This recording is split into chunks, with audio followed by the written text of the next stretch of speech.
ಇಲ್ಲೊಂದು breaking news ಬರ್ತಾ ಇದೆ. ಇಷ್ಟ ದಿನ ಗೌತಮ್ ಗಂಭೀರ್ ಅವರು RCB ಪ್ಲೇಯರ್ಸ್ ನ ಯಾಕೆ ಟೀಮಲ್ಲಿ ಕರ್ಕೊಂತಾ ಇಲ್ಲ ಅಂತ ಇವಾಗ ಅರ್ಥ ಆಯ್ತು. ಯಾಕಂದ್ರೆ ಇವಾಗ ತಾನೇ ಬ್ರೇಕಿಂಗ್ ನ್ಯೂಸ್ ಬರ್ತಾ ಇದೆ. ಎಕ್ಸೆಲ್ ಕೂಡ ಟ್ರೆಂಡ್ ಆಗ್ತಾ ಇದೆ, ಮತ್ತೆ ಸೋಷಿಯಲ್ ಮೀಡಿಯಾದಲ್ಲಿ ವೈರಲ್ ಆಗ್ತಾ ಇದೆ.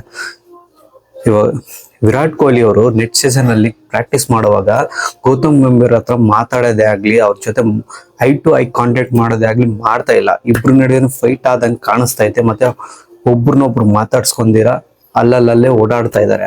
ಒಂದು ಫೋಟೋನು ವಿರಾಟ್ ಕೊಹ್ಲಿ ಜೊತೆ ಇರೋದು ಮಾತ್ರ ಒಂದು ಫೋಟೋ ಕೂಡ ಕಾಣಿಸ್ತಾ ಇಲ್ಲ ಸೋಷಿಯಲ್ ಮೀಡಿಯಾದಲ್ಲಿ. ಇವಾಗ ಇದು ದೊಡ್ಡ ಚರ್ಚೆ ಆಗಿದೆ ಸೋಷಿಯಲ್ ಮೀಡಿಯಾದಲ್ಲಿ. ಗೌತಮ್ ಗಂಭೀರ್ನ ಇವಾಗಿಂದಾನೇ ಮಾತಾಡ್ತಾ ಇಲ್ವಾ ವಿರಾಟ್ ಕೊಹ್ಲಿ? ಇಲ್ಲಾಂದ್ರೆ ಟೆಸ್ಟ್ ರಿಟೈರ್ಮೆಂಟ್ ಕೊಡ್ತಾರೆ ನೋಡಿ. ವಿರಾಟ್ ಕೊಹ್ಲಿದು ಟೆಸ್ಟ್ ರಿಟೈರ್ಮೆಂಟ್, ವಿರಾಟ್ ಕೊಹ್ಲಿ ಅವ್ರಿಗೆ ಕನಸಿತ್ತು 10,000 ರನ್ ಕಂಪ್ಲೀಟ್ ಮಾಡ್ಬೇಕಂತ. ಆ ಕನಸನ್ನ ನುಜ್ಜು ನೂರು ಮಾಡಿದ್ ಮಾತ್ರ ಗೌತಮ್ ಗಂಭೀರ್. ಫೋರ್ಸ್ಫುಲ್ ಆಗಿ ರಿಟೈರ್ಮೆಂಟ್ ಕೊಡಿಸ್ಮೇಲೆ ಆವತ್ತಿಂದ ಇಬ್ರು ಮಧ್ಯೆ ಕಾಣಿಸೋದೇ ಆಗ್ಲಿ, ಫೋಟೋ ಇಳಿಯೋದೇ ಒಂದು ಫೋಟೋ ಕೂಡ ಸೋಷಿಯಲ್ ಮೀಡಿಯಾದಲ್ಲಿ ಕಾಣಿಸ್ತಾ ಇಲ್ಲ.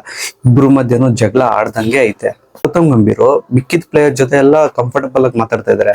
ಲೈಕ್ ರೋಹಿತ್ ಶರ್ಮಾ ಮತ್ತೆ ಗಿಲ್, KL ರಾಹುಲ್ ಜೊತೆ ಎಲ್ಲ. ಒಬ್ಬ ವಿರಾಟ್ ಕೊಹ್ಲಿ ಜೊತೆ ಮಾತ್ರ ಮಾತಾಡಕ್ ಕೂಡ ಐ ಟು ಐ ಕಾಂಟ್ಯಾಕ್ಟ್ ಮಾತ್ರ ಇಡ್ತಾ ಇಲ್ಲ. ಗಂಭೀರ್ಗೆ ವಿರಾಟ್ ಕೊಹ್ಲಿ ಅವರು ಟೀಮಲ್ಲಿ ಆಡೋದು ಇಷ್ಟ ಅಲ್ಲ ಅನ್ಕೊಂತೀನಿ. ಯಾಕೆಂದ್ರೆ ವಿರಾಟ್ ಕೊಹ್ಲಿ ಅವರು ಇಷ್ಟು ಫೇಮ್ ಮತ್ತೆ ಇಷ್ಟು ಚೆನ್ನಾಗಿ ಆಡಿಲ್ಲ ಅಂದಿದ್ರೆ ವಿರಾಟ್ ಕೊಹ್ಲಿನ ಯಾವಾಗೋ ತೆಗ್ದಾಕ್ತಾ ಇದ್ರು ಗೌತಮ್ ಗಂಭೀರ್. ಮತ್ತೆ ಗೌತಮ್ ಗಂಭೀರ್ಗೆ KL ರಾಹುಲ್ ಅಂದ್ರೂ ಆಗಲ್ಲ. ಹೇಗಾದ್ರೂ ಮಾಡಿ ಇಶಾನ್ ಕಿಶನ್ ಅದ್ ಪ್ಲೇಸ್ ಅಲ್ಲಿ ಕೂರಿಸ್ಬೇಕಂತ ಮೈಂಡ್ ಸೆಟ್ ಅಲ್ಲಿ ಇದಾರೆ.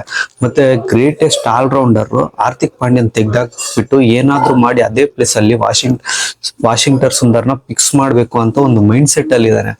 ಒಂದು ವೇಳೆ ಏನಾದ್ರೂ ಈ ಸೀರೀಸ್ ಏನೋ ಸೋತೋದ್ರೆ ಅದ್ರ ಜವಾಬ್ದಾರಿ ಎಲ್ಲ ರೋಕೋ ಮೇಲೆ ತೊಳ್ಳಕ್ಕೆ ಟ್ರೈ ಮಾಡ್ತಾ ಇದ್ದಾನೆ ಕಿಲಾಡಿ ಗೌತಮ್ ಗಂಭೀರ್. ಸೊ ನೀವೇನ್ ಹೇಳ್ತೀರಾ? RCB ಪ್ಲೇಯರ್ಸ್ ಸೆಲೆಕ್ಟ್ ಆಗ್ತಿದ್ದ ಕಾರಣ ಇದೇನಾ? ಜಸ್ಟ್ ಕಾಮೆಂಟ್ ಸೆಕ್ಷನ್ ಅಲ್ಲಿ ಗೌತಮ್ ಗಂಭೀರ್ ಬಗ್ಗೆ ಕಾಮೆಂಟ್ ಮಾಡಿ. ಮತ್ತೆ ವಿಡಿಯೋ ಇಷ್ಟ ಆದ್ರೆ ಲೈಕ್ ಮಾಡಿ, ಮತ್ತೆ ಚಾನಲ್ನ ಸಬ್ಸ್ಕ್ರೈಬ್ ಮಾಡಿ. Thank you.